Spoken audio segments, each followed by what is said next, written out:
Kembali lagi di channel Onya Film, melanjutkan cerita kemarin saat Zhang dan Sisun bertarung saling beradu kekuatan di dalam kapal.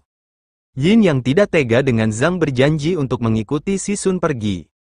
Dengan itu Sisun melepaskan Zhang, Zhang pun kesakitan karena efek kekuatan Sisun.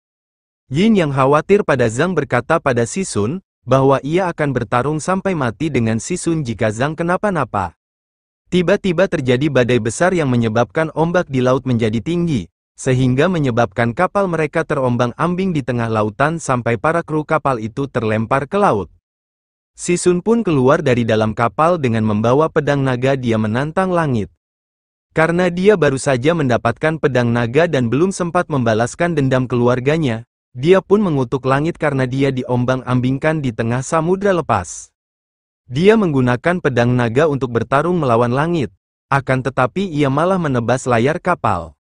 Pagi pun tiba, ombak di laut kembali tenang dan kapal berlayar dengan tenang. Tetapi tiba-tiba Sisun menyerang Yin. Zhang yang melihat itu langsung melemparkan pedangnya pada Sisun. Karena Sisun melihat Zhang yang melemparkan pedang, ia berbalik pada Zhang dan mereka bertarung hebat di atas kapal. Tetapi kekuatan Sisun memang sangatlah hebat sampai Zhang pun kewalahan. Saking hebatnya kekuatan dari Sisun, Zhang pun sampai terlempar. Saat Zhang terlempar dan tersungkur, Sisun menggunakan pedang naga untuk membunuh Zhang. Yin yang melihat Zhang akan dibunuh, ia lalu melemparkan jarum pada Sisun dan mengenai mata Sisun. Sisun yang terkena jarum pada matanya mengamuk dan menghancurkan kapal. Kapal itu pun hancur, Yin terlempar dan jatuh ke lautan. Tanpa berpikir panjang Zhang langsung melompat untuk menyelamatkan Yin. Zhang menyelam untuk mencari Yin akan tetapi tidak menemukan hasil apapun. Zhang kembali menyelam untuk mencari Yin dan akhirnya Yin pun ditemukan oleh Zhang.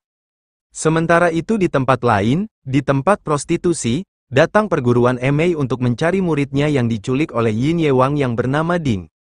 Perguruan Emei datang bersama guru mereka yang bernama Mi Jue. Ketika di tempat prostitusi, perguruan Emei diserang oleh para wanita anak buah dari Yin Yewang, akan tetapi, semua wanita itu hanya bagaikan serangga kecil di depan Mi Jue yang bisa dikalahkan hanya dengan sekali pukulan. Lalu Yin Yewang pun keluar untuk menghadapi Mi Jue. Yin Yewang pun juga bukan masalah bagi Mi Jue, karena dia juga dikalahkan oleh Mi Jue. Lalu Mi Jue menyuruh semua muridnya menggeledah tempat itu untuk mencari Ding. Murid Emei sampai pada sebuah gua dan menemukan Ding di dalam gua itu. Tiba-tiba datanglah Yin Tianzeng, ketua dari perguruan Elang Putih sekaligus ayah dari Yin Yewang. Melihat anaknya terluka, Yin Tianzeng pun menyelamatkan anaknya dari tangan Mi Jue.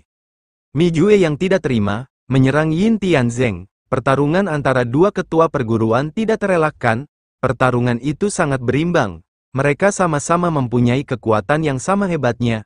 Akhirnya mereka memutuskan untuk menghentikan pertarungan dan kembali ke tempat perguruan masing-masing. Sesampainya di penginapan, Mi Jue mencoba untuk mengobati lukanya sendiri dengan tenaga dalamnya sampai ia memuntahkan darah. Sementara itu Zhang dan Yin masih mengambang di tengah lautan. Yin berkata pada Zhang, jika terus seperti ini maka kita akan mati kedinginan. Lalu tiba-tiba ada bongkahan es mengarah ke Zhang dan Yin. Zhang dan Yin pun naik ke atas bongkahan es tersebut. Mereka lalu saling menyalurkan kekuatan dalam agar tidak kedinginan.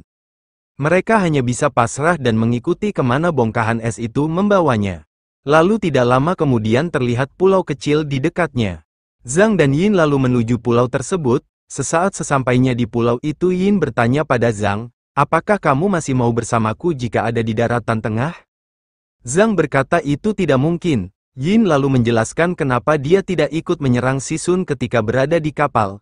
Yin berkata, jika aku ikut menyerang Sisun, mungkin kita bisa kembali ke daratan tengah, dan kita tidak akan bisa bersama kembali. Lalu mereka menikah di pulau itu, dan akan hidup selamanya di sana. Mereka bersumpah akan menjaga satu sama lain dan tidak akan saling menyakiti. Mereka lalu menemukan sebuah gua di sana, mereka memutuskan untuk tinggal di dalam gua tersebut. Sementara itu di tempat lain, terlihat murid Emei yang bernama Yang Buhui sedang berlatih kungfu. Tiba-tiba Mi Jue datang menemui Yang Buhui dan memuji Yang Buhui, karena ilmunya meningkat sangat pesat. Sementara itu Zhang dan Yin sangat bahagia tinggal bersama di pulau itu. Saat mereka hendak mencari makan dan minum, Tiba-tiba datang Sisun dengan membawa pedang naga. Tetapi Sisun terlihat sedang terluka. Zhang yang ingin menolong Sisun dicegah oleh Yin karena takut jika Sisun mengamuk. Akan tetapi, Zhang tetap menolong Sisun dan membawanya ke gua tempat mereka tinggal. Cerita bersambung. Saksikan kelanjutan ceritanya hanya di channel Onya Film. Jangan lupa like, komen, dan subscribe.